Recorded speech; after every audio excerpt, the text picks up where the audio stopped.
Welcome sa Dries TV. Kung interesado ka sa ganitong news, huwag kalimutang isubscribe ang ating YouTube channel. Maraming salamat! Welcome back again sa ating YouTube channel mga kakimpaw, and sa update natin ito ang pag-uusapan natin ay tungkol sa mga importanteng kaganapan kina Kim and syempre kay Paula Avellino.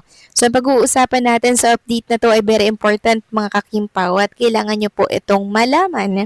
At paano nga kaya si Paula sumaklolo ukol dito mga kakimpaw? So mamaya tatalakayin natin yan, pero bago po ang lahat, maraming salamat sa inyong patuloy na pagsuporta at pagsubaybay sa mga daily update natin. Kaya naman bilang pasasalamat, narito po ang isang napili kong komento patungkol ito sa naging previous update. Mula ito kay Ginang Norma Dayag. Sabi niya, "Good day, Dries TV, very unusual na practice ng mga bashers niya. Kaya Dries, let it be anyway. The highest mentor of this issue is God. Kaya offer all this to God and let God be true judge, which is God prevails the truth, and God will give what is due process to clear these issues regarding Kim and Raisa.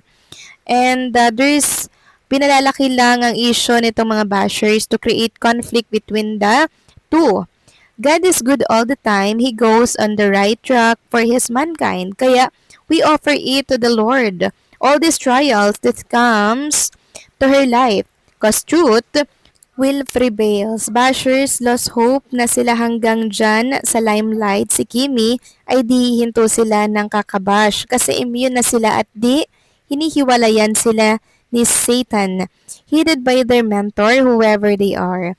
God bless KP, all their legit fans, blogger friends, Senior Aki, and Uders TV and family.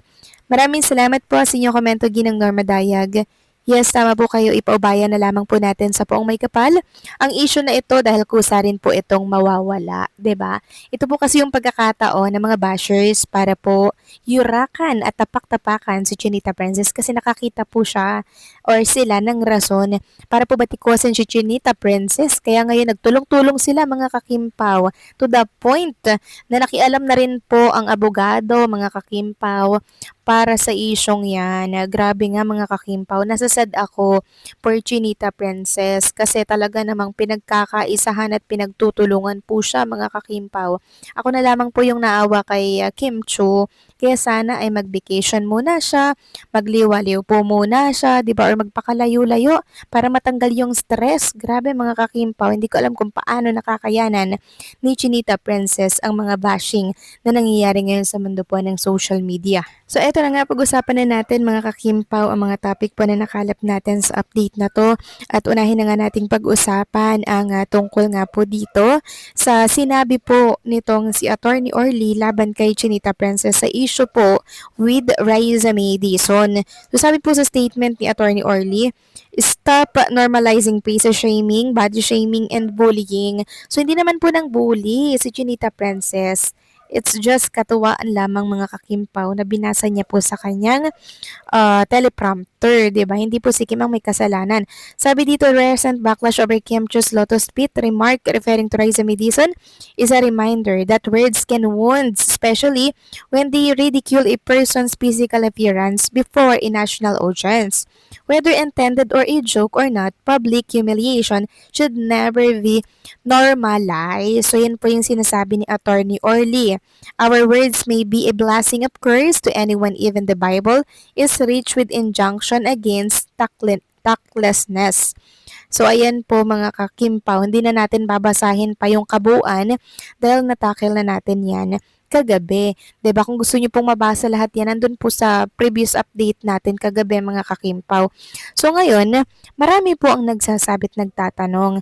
Since si Kim nga po ay laman ngayon ng social media, maging ng mga naglalakihan pong news outlet ukol nga po sa pangbabash daw or pangbubuli daw dito kay Raisa May Dizon, mga kakimpaw, no? Talagang si Kim Chu po ang binabatikos nila na para bang ako na lang yung naawa kay Kim kasi grabe po mga kakimpaw, talagang pinagtutulungan siya.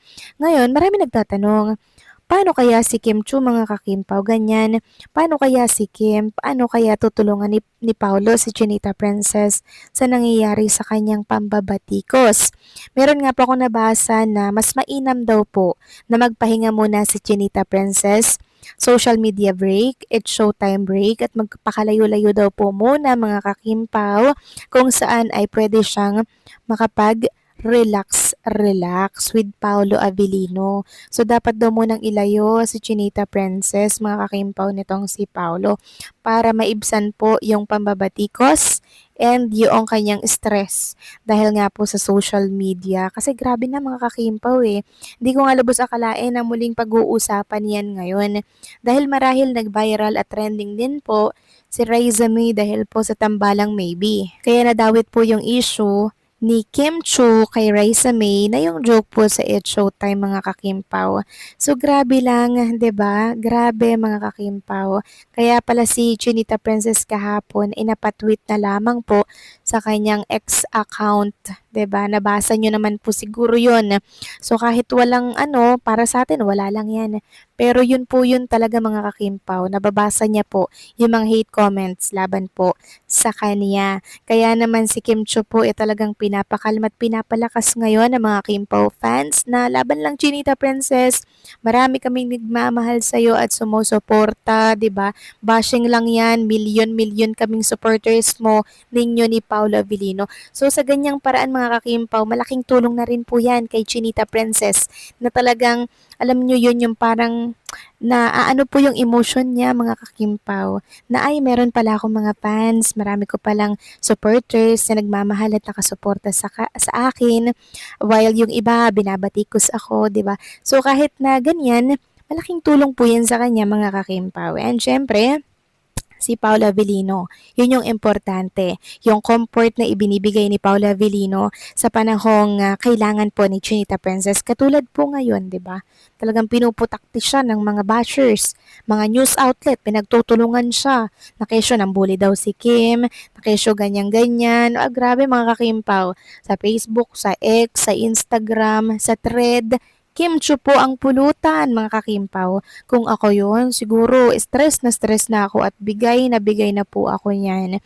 Pero si Kim, matapang din po siya, mga kakimpaw. Tama yung sinabi niya na ngayon, matatag na siya at matapang na po siya. Kasi noong time, 'di ba, na nabatikos din po siya mga kakimpaw. Sobrang stress niya daw noon, nagpunta siya ng ibang bansa, 'di ba? Kaya ngayon, hindi na po mahirap para sa kanya na kalabanin ang mga ganyan pong pambabatikos sa kanya.